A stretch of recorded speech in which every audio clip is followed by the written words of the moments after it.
Well, ladies and gentlemen, welcome. Whether you're coming in person or you're coming in over the webcast, good morning and welcome to the Brookings Institution. We're very glad to have you with us today. My name is John Allen, and I'm the president of Brookings. And we're glad to welcome you today to this event entitled Impeachment, What Happens Now? This is an extraordinary moment for America, as for the fourth time in our history, U.S. House leadership has launched a formal impeachment inquiry into the President of the United States. It's also a grave moment, for the stakes are undoubtedly high, not just for this country, but for the world as well. Ladies and gentlemen, the Constitution of the United States vests in the House of Representatives the sole power to impeach a public official, while it further vests the Senate the sole power to try all impeachments. This separation of roles was vital in the minds of the framers of our Constitution to ensure that the enormity of the power to remove from public office, to impeach, was not concentrated in the hands of a small, politically partisan clique. Well, this is only the fourth time a sitting president has experienced the impeachment process. The process has actually been employed by the Congress several score times throughout our history, and of that number, the Senate has actually convicted a relatively small number of officials. In the end, this awesome power to remove a sitting official, in this case, the President of the United States, President Trump, must proceed deliberately and carefully. And to ensure that that happens, the Constitution provides that the trial itself in the Senate be presided over by the Chief Justice of the Supreme Court. It is the ultimate intersection of the responsibility as envisaged by the framers as they carefully crafted our Constitution. Indeed, writing on impeachment in Federalist 65, Alexander Hamilton, who would sign the document as Publius, would explain to us that public office is a sacred trust, and holders of that trust must act on behalf of the governed. Therefore, when there is suspicion of misbehavior, high crimes, as it is defined in Article 2, the Constitution provides then that it shall be in the hands of the people, through their elected representatives, that the official should be held to account.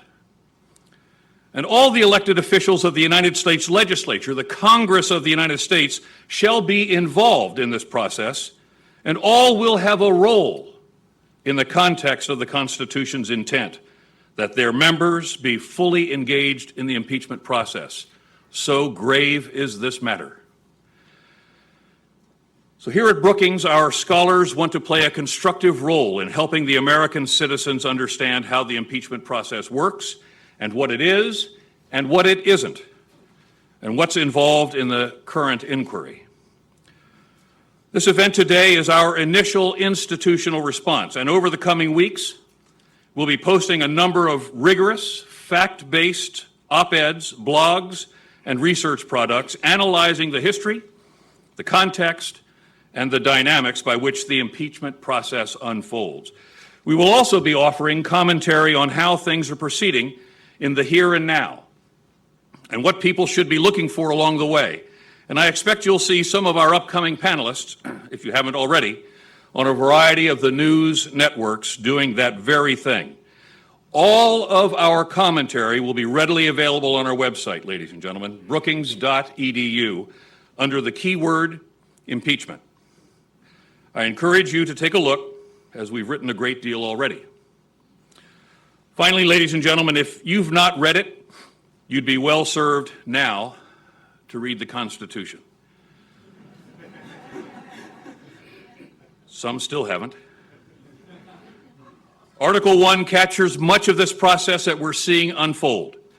And despite all of the flurry in the media, and I truly value the role of the media in this process right now, it's important to recall that from time to time, those protections have been used in the past and will be used in the future. But most importantly, the Constitution intends, through our elected representatives, that no one is above the law. For my part, I believe this historic moment is an important reminder of the extraordinary processes enshrined in our Constitution of the United States of America, those that protect our integrity of government and preserve the strength of our democracy. So for today's event, we have assembled a panel of some of our best Brookings experts to offer their thoughts on the topic of impeachment and this moment in history. Moderating today will be E.J. Dion, the Averill Harriman Senior Fellow in our Governance Studies program. He will introduce the panel and guide the discussion and then go out to you, the audience, for questions. A final reminder, we are very much on the record today, and in future sessions, we will be, at your convenience, distributing copies of the Constitution for those who need a reference. So with that, E.J., the panel and the floor is yours. Thank you.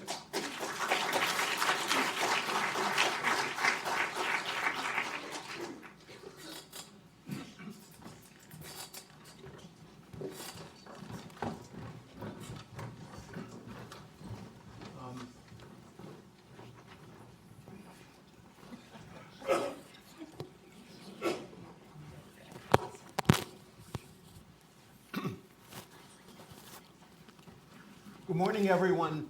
Thank you for coming. Thank you for those who are joining us online. The hashtag for this event, for those who want to quote the very distinguished panel or make any comments, is the hashtag Impeachment 101. I really want to thank John Allen for those remarks.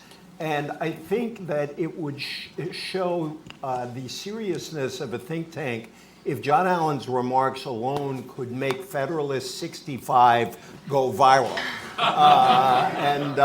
Perhaps we can publish Federalist 65 as a Brookings policy brief with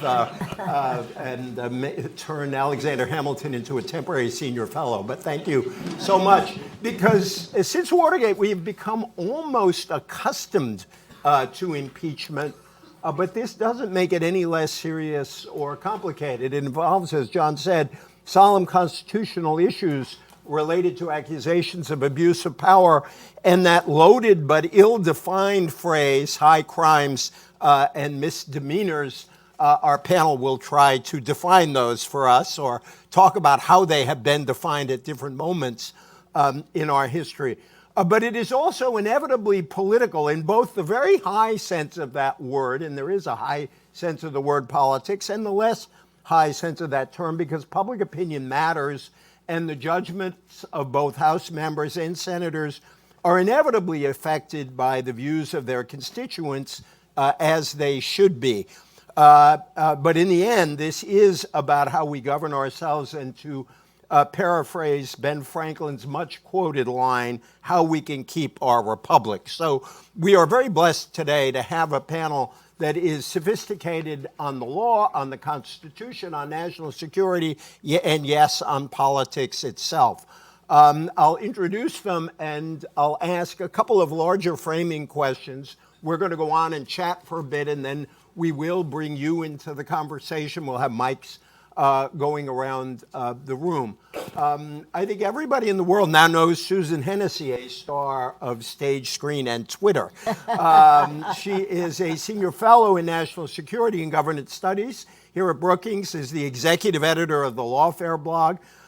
She focuses on national security issues surrounding cybersecurity, surveillance, federal terrorism, prosecutions, and congressional oversight of the intelligence community. Her forthcoming book, which she just got in her hands this weekend, The Galleys, I guess, yeah, a beautiful picture on Twitter, actually, is co-authored with Brookings senior fellow Ben Wittes. It is called Unmaking the Presidency, Donald Trump's War on the Most Powerful Office. And appropriately enough, it comes out on January 21st, 2020. John Udak is Deputy Director of the Center for Effective Public Management and a Senior Fellow in Governance Studies. His research examines questions of presidential power in the context of administration, personnel, and public policy. He also focuses on campaigns and elections, legislative executive interaction, and state and federal marijuana policy.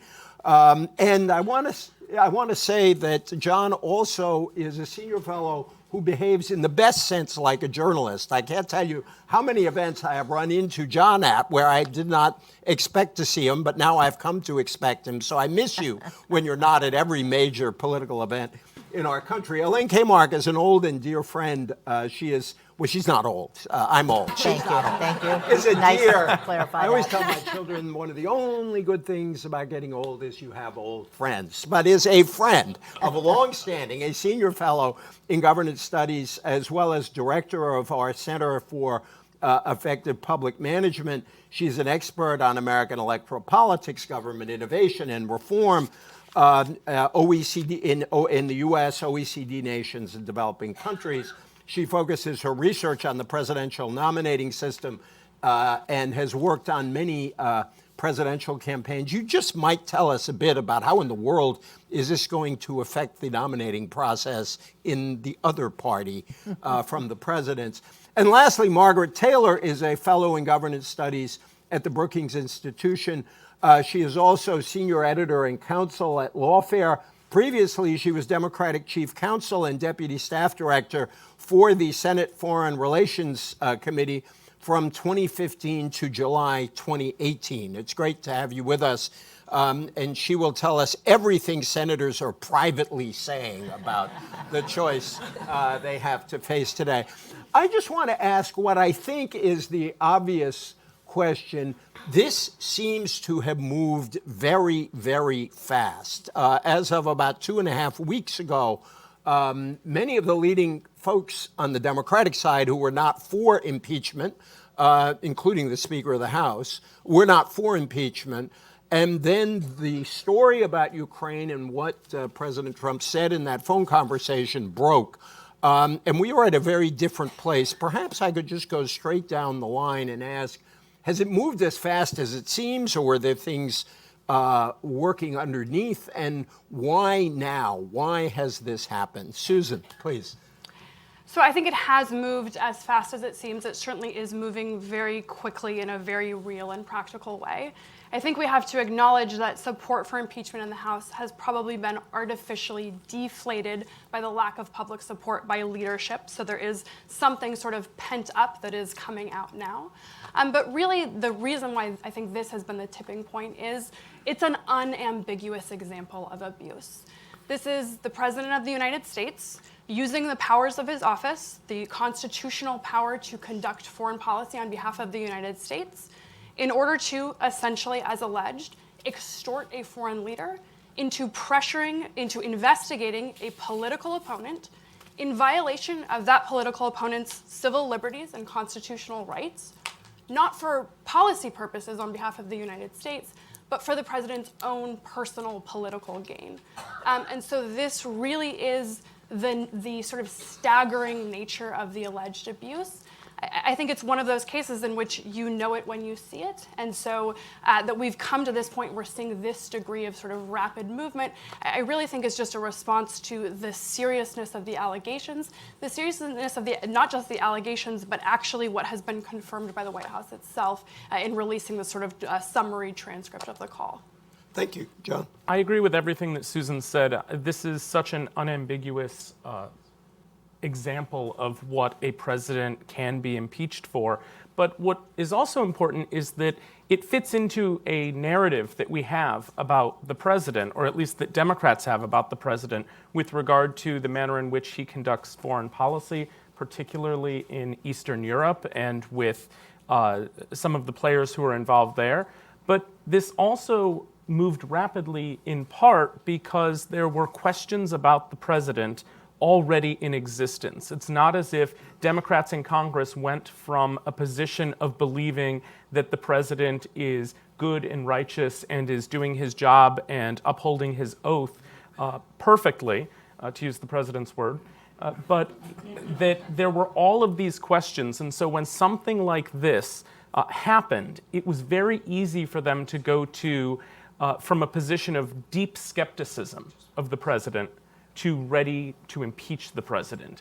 And that's important. I think it means that messaging is going to be easier. I think it means for the president that his approach is something that he and his staff should have been prepared for, because this is not necessarily a shocking moment that we're ready for impeachment. But the shocking thing about this impeachment, as Susan said, is that it is just such a glaring example of the type of behavior we do not expect from our public servants. Elaine? Yeah, let me put a little meat on the outline that John just gave. One of the reasons that this is so fast and so sudden, seems so fast and so sudden, it's the straw that broke the camel's back. All right, so let's start in 2016, in April. We see the first ads, which we now know were backed by the Russians coming out of IRA in St. Petersburg. We see the first ads interfering in the 2016 election. We get to the summer of 2016, and there's two events that have gotten attention, but not for the right things. The first event, of course, is that famous press conference at the Doral Golf Club, where candidate Trump says to the reporters, "If the Russians are listening, I want to know what's in Hillary's emails." What has been forgotten about that press conference is he is also asked about Russia and the Ukraine. And he says, yeah, we'll be looking into that, indicating that his foreign policy vis-a-vis Russia and the Ukraine are not the same as has been the foreign policy of the United States. The second event that goes on in the summer is everybody heard about the Trump Tower meeting with the Russian intermediary. We've forgotten that at the Republican convention, 2 weeks before the convention, they wrote a platform. Usually these platform meetings, you can see very clearly where the presidential candidate is having their impact. The Trump campaign has no interest in any of the pieces of the Republican platform. They just get to write a traditional Republican platform, but one, which is U.S. policy towards Russia and Ukraine. Now, this is like hidden in plain sight. We go to the transition, and sure enough, his national security advisor, about to be, has an illegal meeting with the Russian ambassador, which eventually costs him his job. He's only in the job for a month.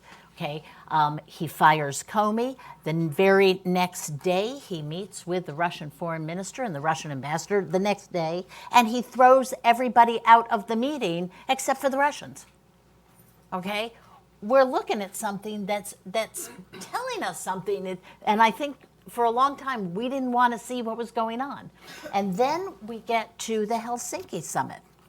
And the Helsinki summit, the president's behavior after the Helsinki summit is outrageous. If you want a little summary of that, go look at John Allen's piece on the Brookings website that he wrote immediately after that. People with foreign policy backgrounds are saying, what on earth is he doing there? And in fact, the Helsinki summit causes the largest number of Republican senators to attack their president that has ever happened. So we've got a lot in plain sight. Then comes this news of this phone call. And on the Democratic side, you have 7 members of Congress, all brand new. 5 of them, I'm proud to say, are women. Okay. 5 of them are veterans. 2 are former CIA analysts. And this just tips it. All of a sudden, this is not the far left saying, oh, impeach the guy because we disagree with him on health care. Okay? All of a sudden, this has gotten a different level of seriousness, and one that frankly has been bothering people for 3 years. And here we are. Margaret?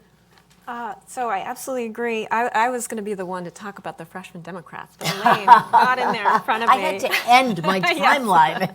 No, I totally agree. I mean, I just to say it out loud, we have had the Mueller investigation and the Mueller report. That is part of this whole backdrop.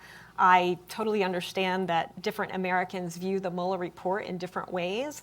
I think for anyone who's actually gone in and read it, or listen to Susan's great podcast about what is in the content of the Mueller report. That is like a really crucial backdrop for understanding this news story. I do agree that it's been quick. It was only 2 weeks ago that I was scrambling to write an article for Lawfare with the question of, what is Adam Schiff talking about with this whistleblower complaint?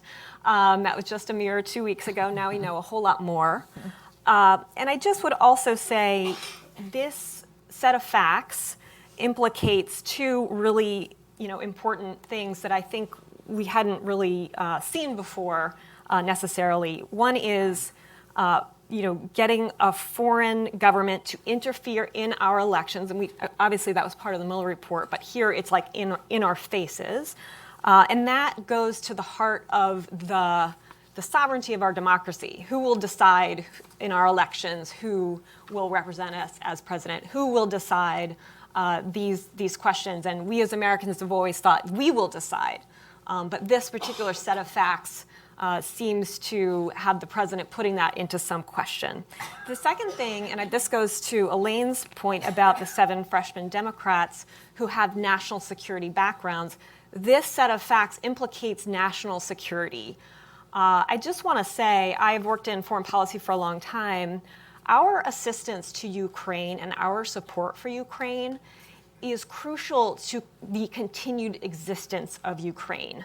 And I think, we don't quite remember that when we're thinking about a domestic scandal here. The United States and Europe are so important to Ukraine because Putin literally invaded Ukraine in 2014 and then annexed Crimea. So literally invasion of the country.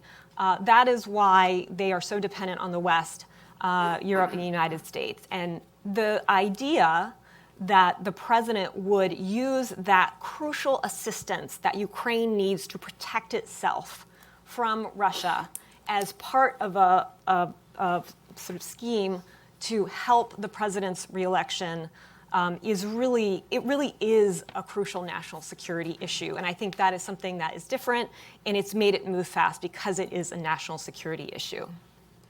Thank you. I'm going to go one more round. I apologize to Margaret. You just happen to have your name begin with a T. We've got 2 H's and a K, so this is alphabetical discrimination. Because I was the newest. Going on here, but I'm just going to go all the way down a second time on what I think are 2 crucial and interrelated questions, which are, in a sense, how fast and how far. And I'll go with the how far first.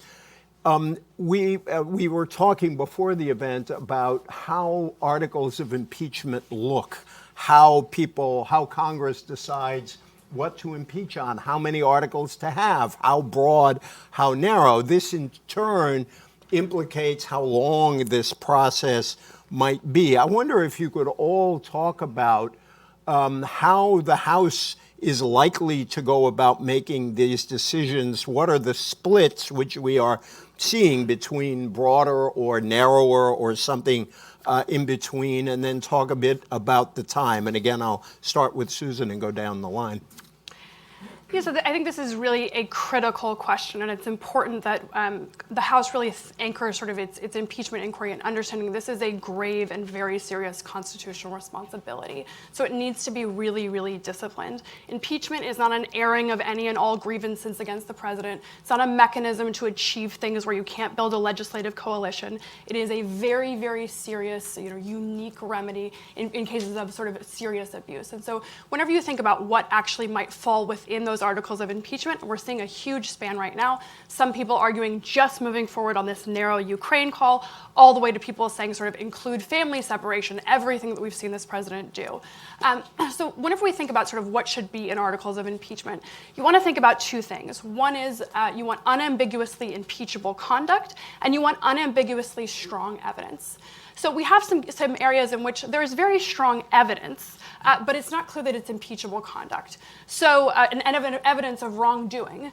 So the Stormy Daniels payments, right? Pre-presidential conduct that implicates campaign finance law. We have a really clear evidentiary record for that. The question of whether or not pre-presidential conduct would fall within that starts to become a little bit more difficult.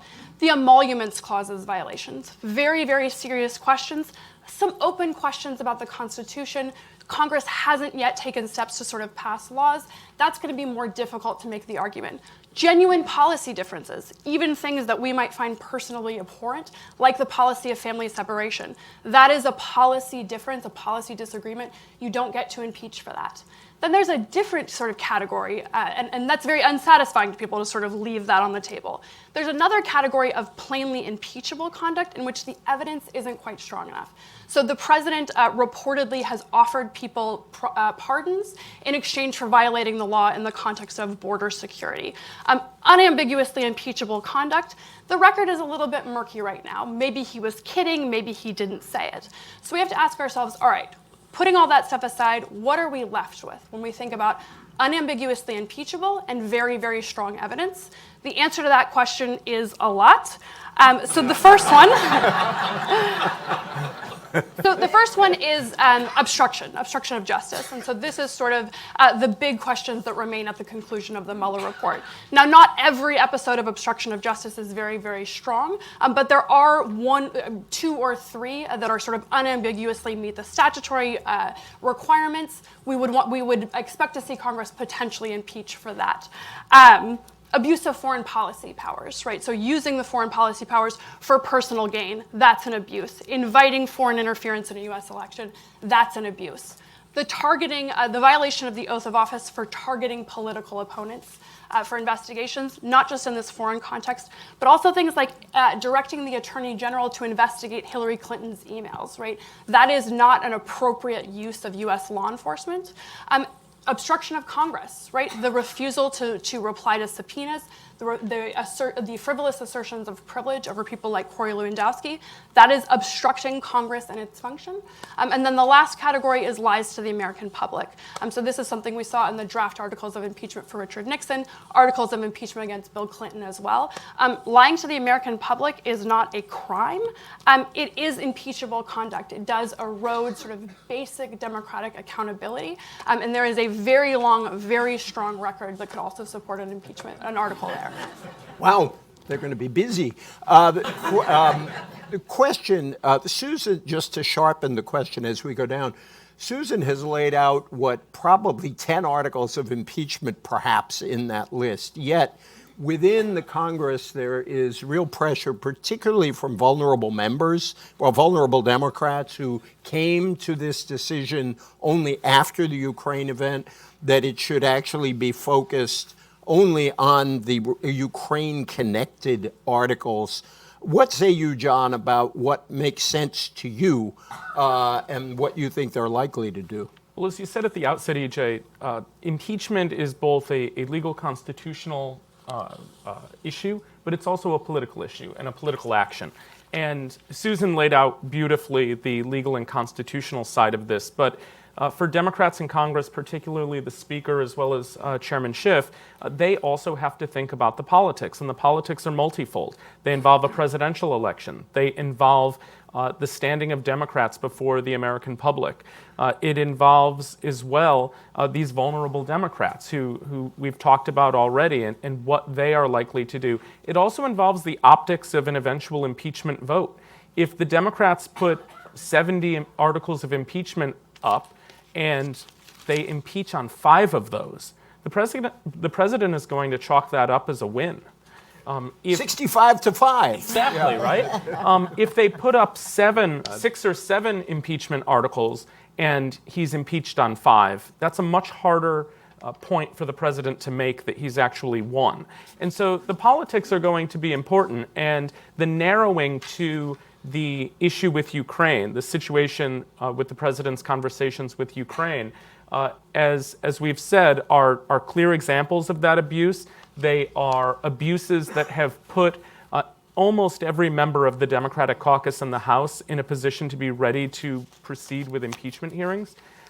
If we start to go back to the Mueller report, as Susan said, there are examples coming out of that report where the president has engaged in conduct that is impeachable and that there is evidence there to impeach him on it.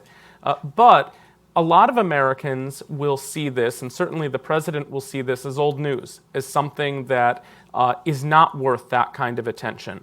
And if that is the case, then going back and digging up the Mueller report, which the president will say is a relitigation of the 2016 election, he'll say it is something he's wrong. He will wrongly say it is something he's been exonerated on. If that connects with the American public, that becomes a very serious political problem for Democrats. It becomes a serious messaging problem, and it also means that they're probably going to start to lose votes among those moderate and vulnerable Democrats in the House. The focus on Ukraine, on the other hand, really strengthens Democrats' political hand in this space. It's hard to look at the evidence, unless you're Kevin McCarthy, and say that there is no there. And as Elaine pointed out, 7 vulnerable Democrats putting their careers on the line, 7 vulnerable Democrats who have spent a lifetime of service to this country have said, you know what, I don't care if I lose my seat. This is more important than my seat in Congress. It's more important than whether a Democrat or a Republican holds the seat. This involves an oath, and this involves our Constitution. And I think of everyone in the Congress, they are probably some of the best examples of people who think this way. There is a political angle to that. There's a political angle to all of this. But the Speaker and the Chairman and Democratic leadership need to move forward thinking both about how to hold the president to account and how not to throw their own selves under the bus. Elaine, I'd like you can wear 2 hats. You're the only person who looks good in 2 hats because you're a political person and you've been involved in many campaigns. You're also a public policy person who teaches public policy.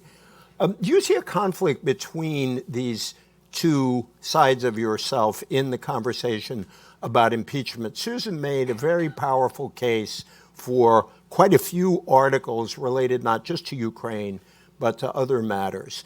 Yet John, I think channeling many of the moderate Democrats' views in the House, suggests that too broad will be problematic. And then just to sort of add an element, I've heard the argument made that you need at least multiple articles so some Republicans might be able to vote no on some in order to vote yes on one, and it only takes one. Could you, I'd like you to talk about how the politics and the constitutional responsibility and policy interact in this argument about articles of impeachment. Well, that's a good question, and maybe I'll put on my professor hat first and look at 3 presidential impeachments and how this has worked. So the very first one was the Andrew Johnson impeachment. The first 5 articles of impeachment are all about this obscure thing called the Tenure of Office Act and whether or not the president violated the Tenure of Office Act. It's a little bit trivial. It was not clear even at the time that it was constitutional. And Thaddeus Stevens, who was a radical Republican senator from Massachusetts, insisted that there be an article of impeachment that talked about the president violating the oath of office in a big-time impeachable offense, meaning what he was doing as president was undermining the result of the Civil War. Okay, there was the verdict, so to speak, of the Civil War. And that tension was there in the very first impeachment. In the second impeachment, it was clear, which was Richard Nixon's. It was very clear that they didn't want to go to all the various things involving creep and the Watergate. The committee break-in. to re-elect the president. Committee to re-elect the president was called CREEP at the time, which is kind of funny. Watch your acronym. Yeah, right. But they didn't want to go to those things. The president himself did not break into the Democratic headquarters. But the massiveness of the cover-up, clearly became the center of the impeachment. That was so clearly an abuse of power. And even then, right, it wasn't until the tapes were discovered, and it wasn't until you actually heard Richard Nixon telling H.R. Haldeman, tell the CIA to tell the FBI to back off the Watergate investigation. Even then, it took a long time to reach the president. It was clearly impeachable. You get to Bill Clinton, Okay. Did he lie under federal oath? Yep. Is that a crime? Yep. Did he have a sexual relationship with a young woman? Who? Yes, he did. That was clearly not a good thing to do and pretty immoral. But it was also very clear that when that got to the Senate, nobody thought that was an impeachable offense. It didn't rise to the level of seriousness. Monica Lewinsky was not a Russian spy. He was not giving her classified information in the course of their assignations. I mean, she was just a poor kid, okay? And that was it. And the Senate said, no, we're not going to vote impeachment on that. And in fact, if you think about it, if you impeached or took everybody's job away from them who lied about sex, like the whole country would be in jail, okay? So you see in these three impeachments, right? Fewer people in the world are going to sue Elaine after this. So you see in these three impeachments the tension that Susan is talking about. And I think read her excellent article, which is in Lawfare, on this. You want something that is clearly a step above ordinary misbehavior. And that high crimes and misdemeanors, abuse of power seem to make that cut. Thank you. Margaret, I'd like you, having absorbed all this, and Susan, I just want you to come back before we move on to talk about the multiple articles issue, but I want to talk to Margaret a couple of questions. How are, you spent a lot of time on foreign affairs, which even in this terrible time has had some moments of bipartisanship. There is conversation across party lines, or at least until this moment.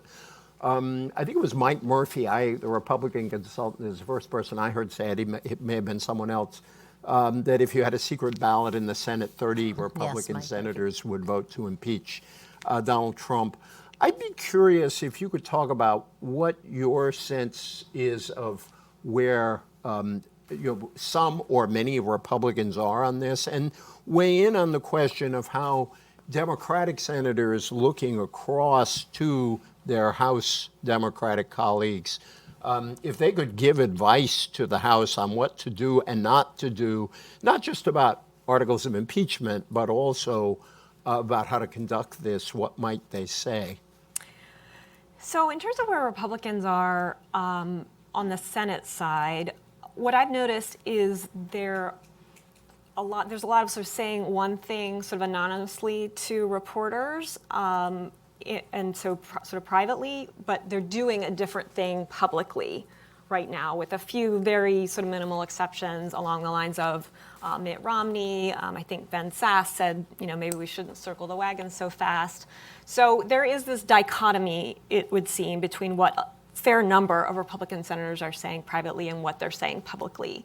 I think what the public process in the House of impeachment proceedings could do is help the American public, including Americans in red states, understand and hook up this conduct that the president has engaged in, hook all of that up with our basic foundational constitutional values as Americans, as people who, we revere our founding fathers and what they said. So I think the challenge, and maybe this would be for Democrats, Senate Democrats looking over, saying, make that case. Take enough time to make that case to the American people, connecting these events up to our most foundational American values. Because that is what is going to bridge this gap between what Republicans are saying privately, a lot of them, and what they're saying publicly. It's really only through that public process, in my view, that really gets you to that place. And so how long should that be? I think it takes at least 5 or 6 weeks. But I don't know. We don't know how this is going to unfold. We don't know how the momentum of the narrative is going to unfold. We don't know if there are more shoes to drop. We don't know if more will be uncovered. So it's going to have to be, I would imagine, for House Democrats, a process of really calibrating and understanding where they are, what is yet to explore, and when they need to, cut the rope, take the vote, and send it to the Senate in the most powerful way. And that is something that's just going to evolve over time. It's not something we up here, I think, can really make a accurate prediction about. Margaret's comment on politicians saying one thing off the record, another on the record, actually brings to mind somebody I just want to honor because I wish she were here to cover this, is Cokie Roberts. And Cokie Roberts was covering a big event at the Vatican, and someone asked her, is this like covering Congress? And she said, oh, sure. There's a big dome, there's a lot of marble, and there are a bunch of guys saying one thing who mean another, said Cokie on NPR. And so I want to bring that back to Susan, which is this really complicated dance that there are quite a few Republicans playing, dancing, where they really don't want to go out there publicly against Trump. How would the conduct of this and I just want you to go back to defend your somewhat longer list of impeachment articles, and then we'll move on. Just how might this move Republicans? You've written powerful stuff that is thoroughly nonpartisan about national security, and it hasn't moved that many people publicly. I'm curious how you read that. Yeah, so to start, I don't think anyone should sort of begin by letting Republicans off the hook by saying this is only going to be a symbolic impeachment and the Senate will never vote to remove. I think that's a live question, and look, members of Congress, Republican members of Congress, swear their own oaths of office, and they have to live with themselves at the end of the day. And so, as this evidence comes out, I think we should continue to look at those people and expect them to uphold their oaths. And, if they want to record their vote for history otherwise, depending on the evidence, then that's between them and their constituents and their conscience ultimately. Look, there are real risks in being overbroad, either overbroad sort of in terms of things that aren't really impeachable, and also overbroad even if you have a strong case, putting too many pieces in there, right? You can undercut your messaging, you can alienate moderates, you can make it more difficult for Republicans to support you. There's a converse risk, which is there's also a risk in being too narrow here. Impeachment is the mechanism by which Congress says what is acceptable and what is not acceptable. And if we go back to the convention debates, the framers talk about this a lot. We create this really astonishingly empowered executive. And they talk a lot about the risks of that, the risks of the president might abuse his office, that there might be foreign influence. What are you going to do? How are the other branches going to stand up? And again, the framers return to this idea, well, if the president abuses his office, if he abuses his oath, then the Congress will impeach him. And so this remedy, this very, very big stick, is the thing that really undergirds, it's foundational. And so I think there is a little bit of a risk here. If you say, okay, we're just going to move forward on Ukraine, even though we have an unambiguous record that the President of the United States pressured his White House counsel to create a false record in the Mueller investigation, something that, in my opinion, I think is clearly criminal conduct, very, very serious conduct. If you don't put that in an article, you are forfeiting the opportunity and the responsibility of saying, this is unacceptable. And there really are, the office of the American presidency has changed a lot over time. And presidents have changed the way that they've used and in some cases abused the power. And there are two mechanisms by which we can say we don't want the office to change. And one is the ratification of elections, when the American people respond by saying, we're not, we don't like this use of the office and we aren't going to reelect you. But every now and then Congress is called by their oaths to insert themselves into that process and to say, we have to draw the line here. And so I do think that there's a risk of sort of being overly strategic about it and saying we're only going to proceed on this one thing, because you risk sending the message to future presidents that this other stuff is not impeachable conduct. And that really is, could have very, very serious long-term consequences on the office. That's really powerful. John, come back in on that, but I want to broaden the question, particularly to you and Elaine, on the both the impact of this on the presidential campaign, on Joe Biden, but also the impact back of the campaign on this impeachment discussion. And it would be a mistake if we continue this conversation without talking about Nancy Pelosi and her handling of this. So go where you wanted to go, but I'd like you and Elaine in particular to talk about this interaction between the campaign and the impeachment process. What I wanted to pick up on Susan's point actually cascades into that question anyways. At the beginning of your last answer, Susan, you said it's a live question right now whether Republican senators are going to stay as no votes on impeachment, but also on conviction, or whether that's movable. Right now, if an impeachment trial vote were held today, yes, the president would be acquitted. But what's important to remember is that in 1972, Richard Nixon won re-election by an overwhelming landslide. He got about 200 more electoral votes than Donald Trump got in 2016.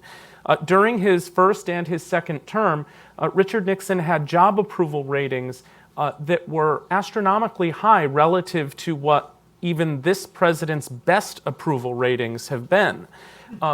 To think on Election Day 1972, I was not around for it, but to think on Election Day 1972, Exactly. that Richard Nixon would be impeached and removed from office, which but for his resignation he would have been. To think that that would have happened in less than 2 years, people would have laughed in your face.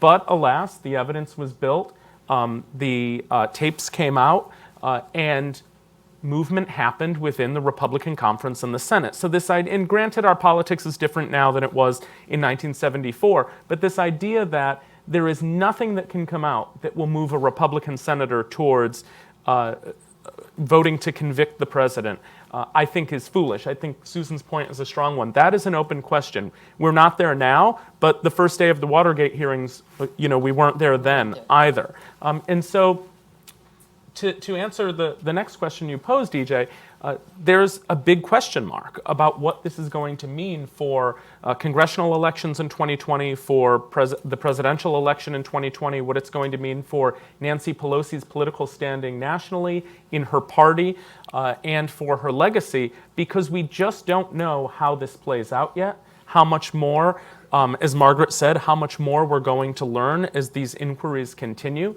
and what is going to happen with the American public's support for impeachment, which we learned from CBS News this morning is now at 55%.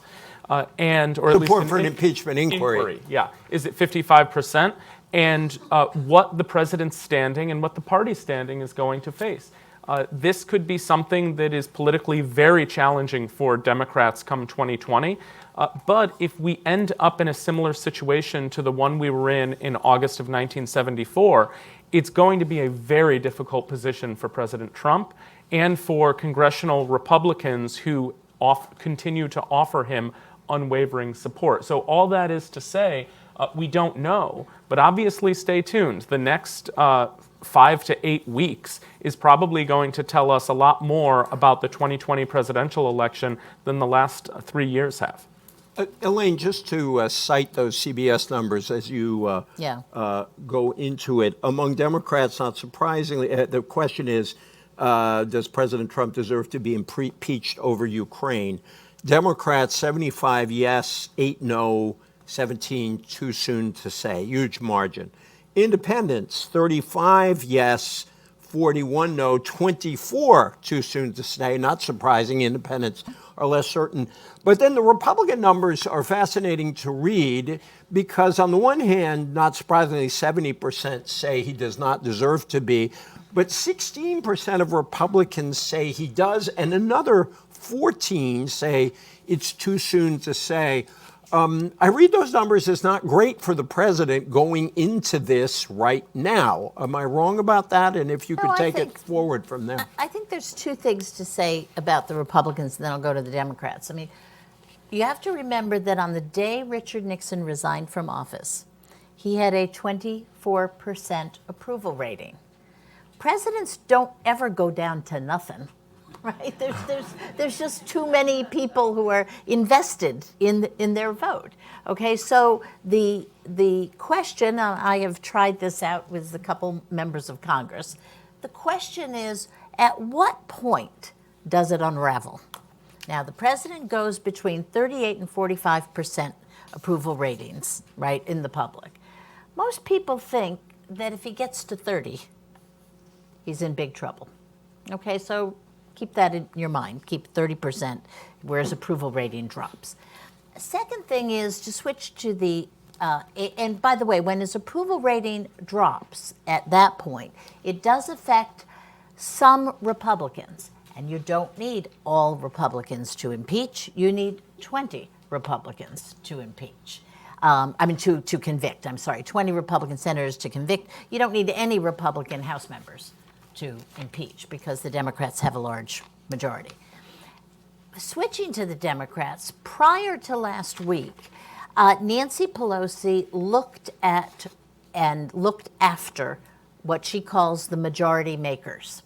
The majority makers are the Democrats from marginal districts that won with the help of Republican women in 2018. She needs to hold them to hold her majority. When those 7 defected, 86 followed. Okay, it was a huge shift. And at that moment, she knew that, okay, 2 things were going on. A, this was a serious issue that reached the constitutional level, and therefore you couldn't play politics with it. And B, that frankly, if there were that many people with marginal districts, they were also betting, and they're doing this right now, that they could go back to their districts and explain the rationale behind their decision here, and that in explaining that, they would move the public. So we haven't yet seen this go forward, because in the next 2 weeks, while all these guys are on recess, they're going to be doing town meeting after coffee shop stops and deli stops, et cetera. And they're going to be talking about this, right? They're going to be talking about this, and they're going to educate the public. And when that happens, then we'll have a better sense of where we are. Real quick on that, I talked to a couple of members from those frontline districts, those majority makers, and they were very clear in where they stood, but they both ended their conversations by saying, by the way, we are working on health care, and listed a whole bunch of other things, which they really wanted to, and it was their spontaneous sort of, is there any worry about that in all of this? Well, I'll tell you the worry. The worry is the Democratic message gets obscured. The real worry is you impeach this guy, convict him, Mike Pence becomes president, and Mike Pence, you may disagree with his policies, but he's kind of a normal guy. He's normal. He's a nice guy. He's a conservative. Members of the House who served with him all like him. Okay? In other words, the biggest problem for the Democrats may not be their impeachment, may be the fact that they get Mike Pence and have to run against Mike Pence. Of course, if they impeach Pence, then Nancy Pelosi becomes president. Well, I think, which, by the way, President Trump has been using as a threat. Right. Margaret, I want you to elaborate on all of this, but I want to ask 2 sort of pointed, particular questions.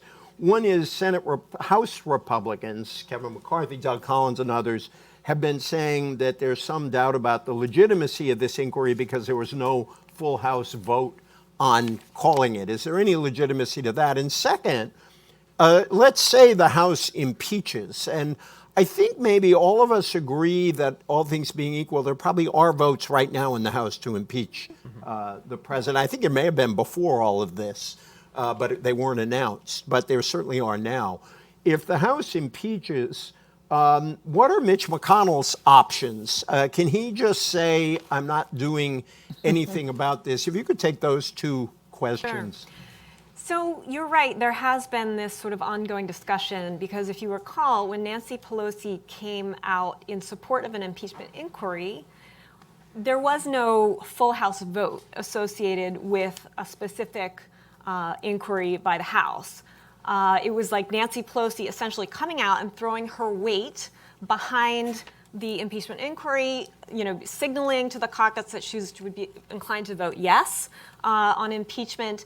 But there was no sort of whole House vote. I've written a couple of articles about this. One of the main reasons for that is that over time, so over the past several decades, how the House committees work and what powers and authorities they have changed. So it used to be that in order to give the House Judiciary Committee or a select committee the powers it needed to really conduct an appropriate impeachment investigation, so deposing people on the record, issuing subpoenas, that needed to be specifically given to the committee by a vote of the full House. What's different now is a lot of those powers, a lot of these committees already have. So they have the powers they need essentially to do this investigation anyway. So there's no real technical reason for a full House vote. I think what House Republicans are saying there is, this is sort of deviating from how this has been done with respect to Nixon and Clinton, and we're uncomfortable with that. It's also a political point I think they can make about, making this seem like an illegitimate inquiry of some sort. I just would say, though, the Constitution does not prescribe how the House impeaches. It gives the House the sole power of impeachment, but it does not give instructions about how to do that. So, just as an example, with President Johnson, when he was impeached, the impeachment vote actually there was no opening of an inquiry, there was no investigation. The House met and they impeached him. And it was after the impeachment vote that they then said, oh, gee, we kind of need some articles of impeachment to send over to the Senate. And so they knew how to do things back then. But it was real speedy. Then a committee actually got together and got the articles of impeachment together. Those were then voted on and then sent over to the Senate. So it's not the case that doing things in sort of what we think of as maybe an unconventional way, that it is actually conventional to do it in an unconventional way. What I would say about the Senate side, it's a little complicated. It's not strictly speaking a yes or no question. Again, the Constitution gives the Senate the sole power to try the impeachment. But it doesn't require it, and it doesn't say exactly how to do it. Mitch McConnell actually said back in March that he viewed himself as not having the discretion not to try the case in the Senate. So he's not talking there about the Constitution itself. He's talking about the standing rules of the Senate. And the standing rules of the Senate strongly imply that an actual trial is required. The caveat is that those rules could be ignored with a majority vote in the Senate. They could also be changed by a majority vote in the Senate. So the question really is for Mitch McConnell, what is his best play politically at that moment? He's got some vulnerable Republicans in purplish states, people like Cory Gardner, Susan Collins. I suspect, the most important thing to Mitch McConnell is to guard his majority in the Senate so that he can remain majority leader. So he will be looking to his vulnerable Republicans to see what it is that they want to do. To what extent will this, how thorough will a trial, what will that look like exactly? He will be looking to them to understand how it is that the vulnerable Republicans will be able to make the case to their constituents about how they voted. Thank you. I got a couple more questions, and then I'm going to open it up to the audience. I wanted to ask Susan, you have done an extraordinary amount of work with people in our intelligence services and people who are career people inside the Justice Department, and you have a good sense of sort of how they think, what their concerns are. In a situation like this, gets broken open sometimes when people we didn't expect to hear from come forward with information, with new perspectives on existing information. What's your read about what the chances are over the next month or so that we're going to learn more from people inside the government? Because you're seeing some rumblings of that now in the Post today. Greg Meeks saying to the person or people who wrote that op-ed a year ago about the president, come out now, it's time for you to say who you are. What's your sense of the mood among professionals? And perhaps, and I don't want you to give away any sources, perhaps they have already been at work to some degree, reading between the lines in some of these stories. What's your sense of their mood? So I don't know that I can speak to the mood of people who might actually have relevant information here. I would make a few points, though. One is we shouldn't discount the extraordinary act of this whistleblower, who is a member of the U.S. intelligence community, not just to blow the whistle when no one else would, but to persist in it, even whenever it appeared as though his agency counsel wasn't prepared to stand behind him, and to follow the rules. It would have been so much easier for this person to have anonymously leaked this to the press. They would be sitting comfortably in their office right now, hoping that this would spark an impeachment inquiry.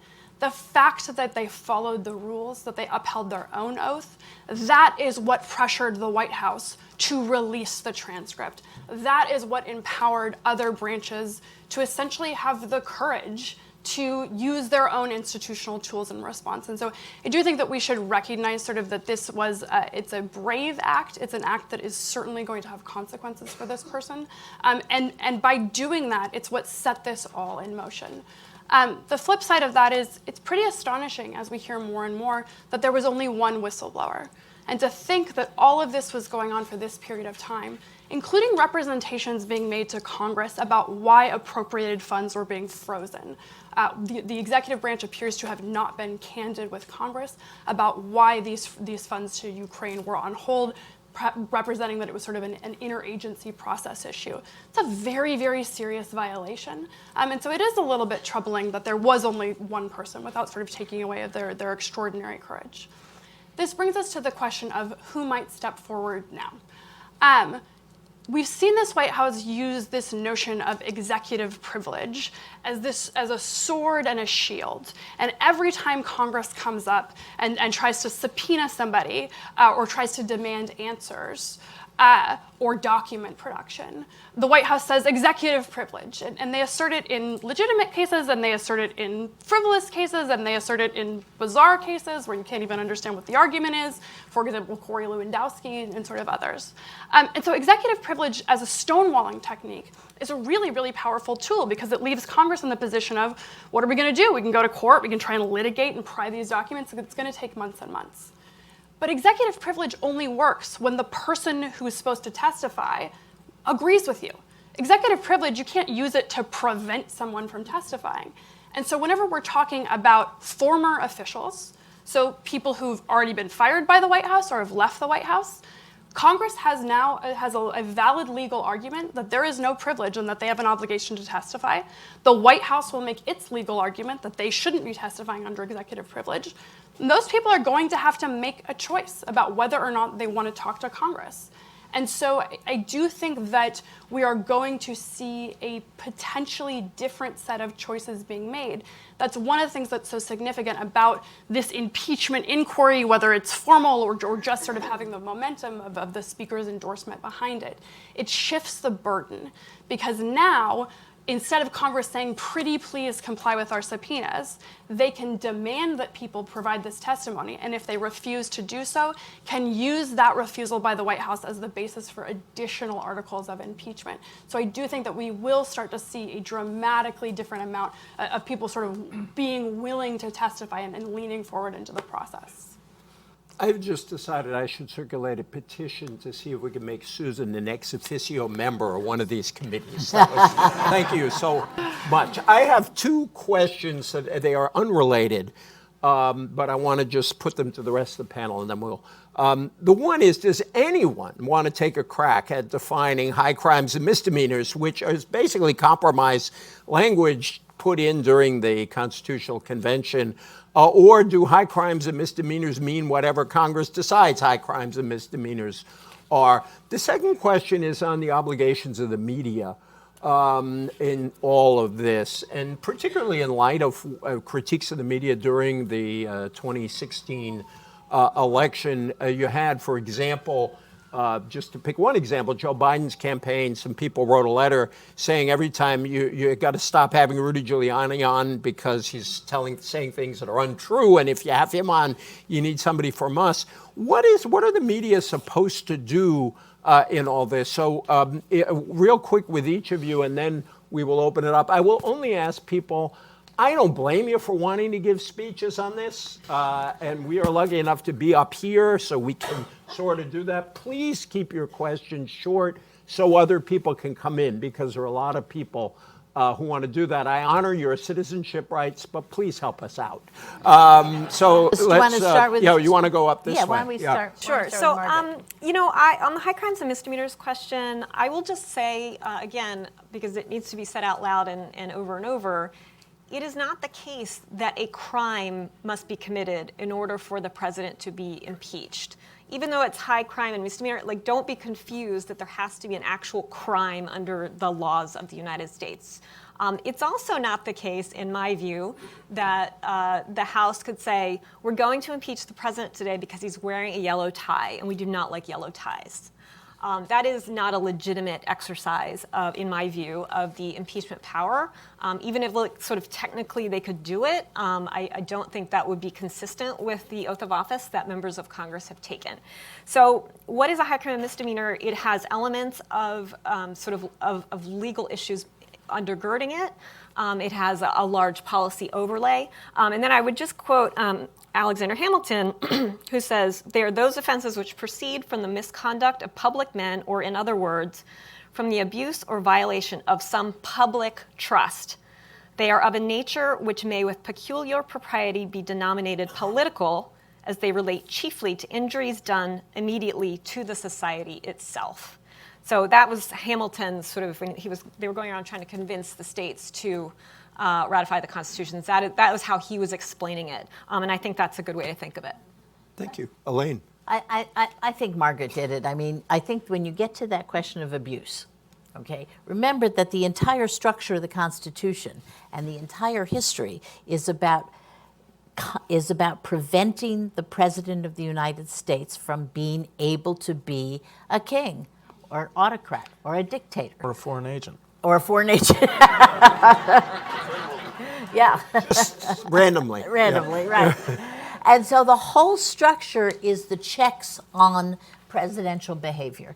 And when you have a president seeking to put himself above the law or above Congress, then I think you are violating sort of the core of the Constitution, even though it doesn't necessarily constitute an individual statutory crime, although they start with that. As for the media, EJ, I think that's a really, really hard one, because the media itself, thanks to Trump's and Fox News's, actions here, has really come under suspicion. And I would urge reporters, and particularly television personalities, to be really just the facts, just sticking to the facts as much as they can, because the media is already in trouble on this. We are already in a polarized world. And frankly, if you have too much hysteria one way or the other, I think it's going to be bad.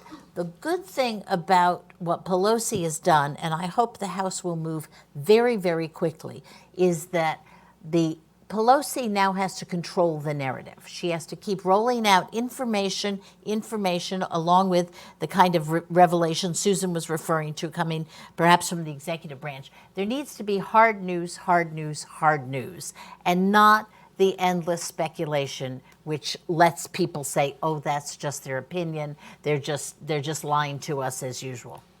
Quickly, EJ, on the point of the media, I think the high crimes and misdemeanors has been covered quite well. The media needs, I think, to take a step back and look at this moment that we have, particularly with regard to the whistleblower and with regard to what Susan just said about the whistleblower. This is an individual with tremendous loyalty to the Constitution. It is someone who is patriotic and who has taken a historic step toward keeping our government accountable. The media needs to recognize and respect that and make sure that nothing that the media does makes it harder or more intimidating for another whistleblower in the future of this administration or the future of a Democratic administration or another Republican administration to have that kind of faith and confidence and loyalty and patriotism to do this again. It may not be the media's intention of muddying the waters for future whistleblowers, but they certainly have the capacity to do so. And so that is my advice for what media should take as a lesson from the moment we're in right now. Thank you, John. I'm going to come back to Susan, but do we have mics going around the room? Who wants to raise a hand? There's, why don't we start on this side, those two hands, could you bring up a mic? And then we'll bring up a mic to the other side of the room, the gentleman. But hold off, I want to give Susan a chance to come back, and then I'll go to you. Two issues. Obviously, you are in the media. You've been explaining all of this to people for a long time now, sort of to comment on that. And also, I think you wanted to say something about whistleblowers. So please come back. So I would agree with all the comments of my colleagues. I think there's one really specific lesson that the media should learn from what happened in the 2016 election to the current environment. And that's whether or not they're changing the threshold. So one of the reasons why the president is doing this, and Rudy Giuliani is on television sort of whipping up this story, is because they want people to start talking about what Joe Biden or Hunter Biden might have done in Ukraine. And so even if it's just to fact check that, the fact that we're discussing it in some ways actually accomplishing their goal. Now, we actually can't ask the press, and I think we shouldn't ask the press, to ignore true and newsworthy information. And so this is where the lesson of 2016 comes in. What we saw in 2016 was the hacking and dumping of emails, actually changing the thresholds of media reporting, right? So ordinarily, if the press got a tip that somebody in the Clinton Foundation said something mean about Chelsea Clinton, nobody would run with that. It's idle gossip. It's not the kind of thing that would be newsworthy. It's a little tidbit. But because it became part of this story about these hacked and leaked emails, all of a sudden the thresholds lowered. And the media decided that they could report on any and everything that was going on because it felt like it connected to this larger story. And so we saw a lot of really irresponsible coverage. And I think we're in a similar moment right now.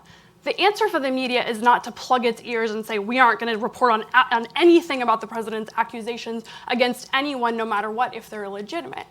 But the media should not fall into the trap of saying, well, ordinarily we wouldn't report on these specious allegations against a U.S. citizen in Ukraine, and there's nothing to it, and you know there's some tiny piece of information that has nothing to do with criminal wrongdoing, but maybe he sat on this board or that board. It's tempting for them to now say, well, we wouldn't have reported it before, but now the president is tweeting about it. Now it's this big story. Is there anything to it?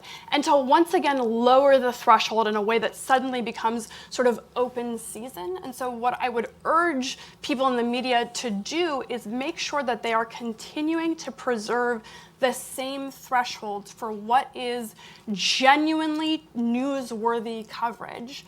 And not to sort of indulge in the president's game of sort of lowering those thresholds to spark lots of negative coverage. Thank you so much. Sir, yes. Hi, could you all speak to... Could you identify yourself? I'm a real live resident of Baltimore. A citizen, highest honor. Could you all please speak to another issue that came up in the whistleblower matter, and that is the hiding of the record of that call and other significant things in super classified areas?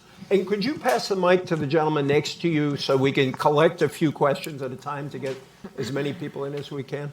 Sure. Sir. Sure. John Ladd. I'm a political scientist at Georgetown. Great. Thank you. Quickly, I want to give everyone else a chance.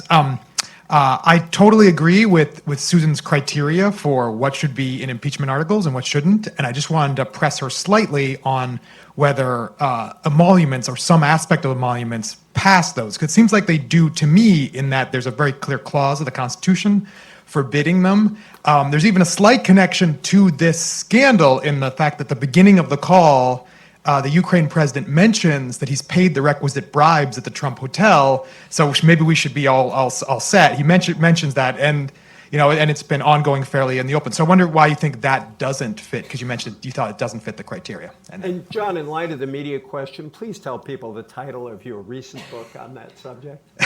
Go ahead. Well, we have me with 7 other people, we have a Brookings Press book that's coming out at the end of January about news coverage of the 2016 campaign called Words That Matter, news media coverage of the 2016 campaign, which I'd love to plug. And you can pre-order on Amazon right now. I have a previous book, Why Americans Hate the Media, which is about trust in the media over time. But thank you. I didn't mean to plug that, but you told me to, so I did. I wanted people to know.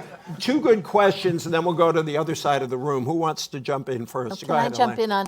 I mean, one of the interesting things about investigations is how you never know where it's going to take you. So for the first 24 hours after the Ukraine story broke, there was an effort to get the whistleblower report. The whistleblower report came out, and it took people a while to read the appendix. The appendix of the whistleblower report says in it, this has happened before, meaning that politically sensitive issues were put into that secret server in order to hide them essentially from the rest of the government. And it is very interesting how this issue may begin with Ukraine but end with Russia or Saudi Arabia or another country, because it has now come out that there are hidden communications. And so it reminds me of the revelation of the White House taping system during Watergate. Again, it was a throwaway, okay? It was something that nobody ever even knew about. Nobody knew it was going to happen. Once it was out there, everybody said, oh my God, this can do it. Now, I would assume that at some point in this process, a subgroup of Democrats and Republicans with the properly high security clearances are going to have a look at that server. And they're going to have to look at it and say, okay, what's in here, right? Is it all covert operations and military movements, or is it something else? What makes you suspicious is that server began to be used the day after the famous meeting between Trump and the Russian foreign minister and the Russian ambassador, where they threw out the Americans and let the Russians stay. So there's just a lot more to happen here. Yeah, so I'd answer it sort of quickly. So there is one factual question that we still don't know about the use of this code word system, which is a segmented system for highly classified materials to go into. And that's that we don't know whether or not what the White House did was they classified something, let's say at the secret no foreign level, something that would be typical for a call with a foreign leader. They left that classification marking and then they put it on a system that usually doesn't handle that lower classification, or whether or not they actually took the step of upping the classification. And it would take a long time to walk down the different paths, but that's a very critical sort of question at the outset. But there's a bigger question to ask here that encompasses both of those. And that's that we have particular processes and rules that are in place to protect national security information for national security purposes. There's lots of things the White House might not want to become public, might not want to leak, right? So, calls like this with foreign leaders, healthcare policy, tax policy, right? Anything, that you could sort of imagine for political purposes or even valid purposes the White House might not want to make public. But using the tools and processes of the national security community to achieve those goals that are actually not about national security purposes, that starts to become abusive. Then, if there's any suggestion that some of this action was undertaken to actually conceal crimes or to do things like put the information in a place where even federal investigators who had security clearances would not have access to, people like Robert Mueller's investigators, then we're down a much more serious path. But again, we still lack sort of some of the initial factual information there. And so we sort of have to hold off on precise judgment. On the emoluments question, I agree. It's a borderline one. I'd make 2 points. I think that there is a reasonable, and I would actually subscribe to the argument that the president is in violation of the emoluments clause. That said, I think we have to concede that it's an open constitutional question, in part because multiple courts at this point have weighed in differently on different sort of definitional issues of what qualifies as an emolument, if there's a requirement to divest, things like that. And so I think we have to concede that there is an openness to the constitutional question. 2, Congress could pass laws. Unambiguously, Congress could pass laws sort of restraining the president's ability to engage in conducting foreign business. They haven't done that because they haven't been able to build a legislative coalition. And so I do think that it becomes really perilous if you see Congress impeaching for something when they haven't taken those preliminary steps, because then it does start to look like an end run around the ordinary constitutional processes. So I would put emoluments not in saying it's not serious, not in saying that I don't personally believe he's violating it, but impeachment is a remedy of last resort, and I don't think Congress can go there if it hasn't used the additional remedies first. Thank you. Anyone else want to come in, or we'll let's Mike again, if you could stay up. Oh, there you go. Let's take the three hands here, rough in geographical order, and all three of you come in, please. Thank you. Leon Peace.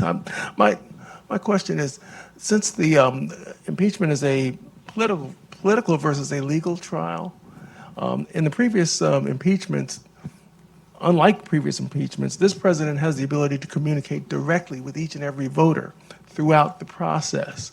So how do you think that that might impact proceeding, his ability to, in essence, work the jury throughout the entire impeachment process? Next person nearby. Thank you. Thanks. Greetings. Good to see you. Hi, I'm Peggy Ochowski. I'm with a Hispanic Outlook. A lot of young people are so fervent about gun control and some of these other issues. I think so many people see this as an incredible waste of time. So I'm curious, what do you think about your colleague Bill Galston's suggestion that go for censorship? Yeah, censure. And then this, thank you. And good question. And then this gentleman over here. Hi, Deng Xianlai from China's Xinhua News Agency. Just a follow-up question on the role of the media. The New York Times first revealed, partially though, the identity of the whistleblower. And it also said in a story that what has been revealed has already been known to the White House. So I'm wondering, what is your comment on the New York Times conduct? Do you think this is inappropriate or appropriate? Thank you. So three questions. Margaret, why don't you start? Sure, I'll take the first one. It's a really good question. Here on Lawfare, we've done some interesting work, I think, on sort of understanding the role of the presidency over time. And I think, you know, our founding fathers, I don't think would have envisioned the president sort of speaking directly all the time to the American people. What they envisioned were the Congress and the president sort of working together, speaking to each other about important policy issues and managing the government of the country. Obviously, that has changed drastically over time and is amped up even more in this presidency because of Twitter. So I think it is a very, very serious question. In the process of doing the trial in the Senate, the jurors are actually the senators. And so what they are hearing from home, what the media messages are, will play a big role in this, which I think is why everyone's talking about the media so much. So I think how those key Republican senators, what they are hearing from home, is going to be dependent on what their constituents are hearing through the media. So there's just and through Twitter. So there's just no question that that is going to play a big role here. And it's why, in my view, the way the impeachment in the House is laid out, how it's connected to fundamental values is so key. Because in order to overcome that, all of the noise of the Twitter and of media, there has to be a way for these more fundamental messages to sort of get out there. And that's going to be absolutely crucial, in my view, in this process. I'll take the censure question, since my colleague Bill Galston is not here, but he's written a very interesting Wall Street Journal piece on this. One of the advantages of censure is that it's a majority vote, not 2/3. So you can see this process going forward. You can see a vote in the Senate that doesn't quite get to 2/3, but being replaced by a censure vote. And I think that if you look at the Democratic numbers and then you add in a Mitt Romney, a couple other Ben Sass, maybe a couple other ones, Cory Gardner, you could definitely see a censure of this president. That has happened before. And I think it is an option that will be on the table, depending on where the Senate votes go. So I'll jump on the first two questions quickly to follow up. I think the president's ability to move public opinion on Twitter is wildly overrated. If his ability to use Twitter moved public opinion, he'd have a 90% approval rating. He doesn't. He communicates with a certain set of his supporters via Twitter, which I would argue is also actually quite overblown in terms of the size of the people he's reaching, and who are effectively viewing that.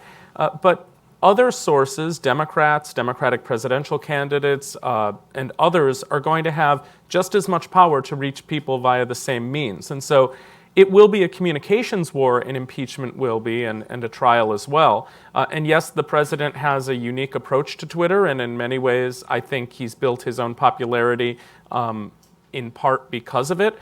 But I think it is a moment that if he hasn't been able to resuscitate his presidency so far with this, I don't think, given the seriousness of the allegations, that Twitter's going to help him all that much here. With regard to the second question about Bill's piece on censure, I disagree with Bill vehemently on this. I think that, yes, we have been at moments where censure has been applied, and yes, maybe it will be an easier route. We have not been at a point in our nation's history where we have had a president facing the types of allegations that he is currently facing right now. Bribing a foreign nation, withholding funding that, as Margaret pointed out at the beginning, is the lifeblood of that country's sovereignty in some ways. We have been at other points in our history where censure was important or maybe meaningful. This is not one of them. This is risen to such a significant point that the constitutional mechanisms are important. And I think it's also important to note that partisanship should be stripped away from this. If Barack Obama did what Donald Trump did on that call with Ukraine, John would have gotten up at the beginning of this event and given the same speech about his former boss and former commander-in-chief, and we would be saying the same things about the seriousness, illegality, and impropriety of those behaviors. And because of that, it rises to that level of a constitutional mechanism needing to intervene, rather than just slapping the president on the wrist and saying, go ahead and do this again with whatever country you want to do, because the worst thing that's going to happen is we're going to vote something out that says, shame on you. And lastly, to close, Susan, you are. So I'll do sort of a rapid fire. So first, on the question of Twitter, I don't know any criminal defense attorneys who have ever said it would be a real strategic advantage if only my client could communicate directly with the jury whatever they were thinking at all times. So I don't know that really sort of helps the case. I agree with John sort of in the response to Bill Galston's proposition that censorship is the appropriate mechanism here. I think it goes back to the oath. Every senator swears an oath to protect, preserve, and defend the Constitution of the United States from enemies, foreign and domestic, to bear true faith and allegiance to the same, and to well and faithfully execute the duties of their office. I don't believe that you can look at the conduct on the record, confirmed on the record, and look at the Constitution of the United States and say that censorship would fully discharge those duties. Impeachment is a very, very serious thing. It's a scary thing. And whenever we're facing down this very, very frightening national moment, it feels tempting to reach for those exits, right? And say, there has to be some off-ramp here where we really don't have to do this. I think the only way out of this is through and to take on sort of the obligations that the Constitution asks of us specifically. On this question of how the media should treat the whistleblower, this is a difficult question.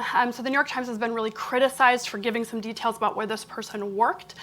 Ordinarily, we think of it as the government's job to protect whistleblower identity or the identity of covert intelligence agents or government officials.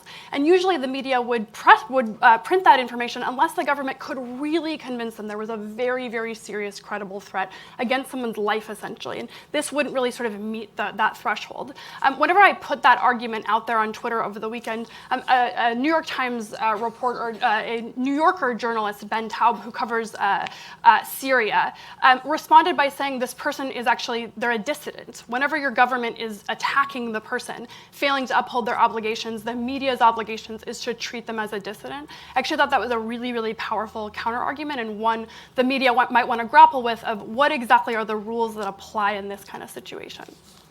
So I'm going to close in two ways. First, to say Bill Galston was very sorry he couldn't be here. He is celebrating Jewish holidays, so I hope he's praying for us all.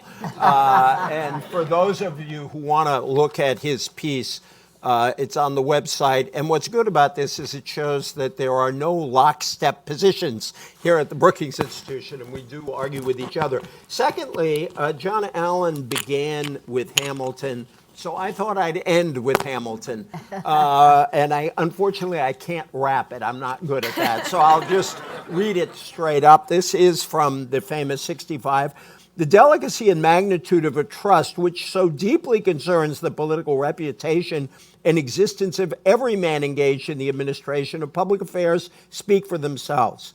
The difficulty of placing it rightly in a government resting entirely on the basis of periodical elections will as readily be perceived when it is considered that the most conspicuous characters in it will, from that circumstance, be too often the leaders or the tools of the most cunning or the most numerous faction, and on this account can hardly be expected to possess the requisite neutrality toward those whose conduct may be the subject of scrutiny. And for that reason, we have made impeachment a rather complicated process. And because of that, I want to thank my awesome colleagues for trying to help us understand it today. Thank you all so much.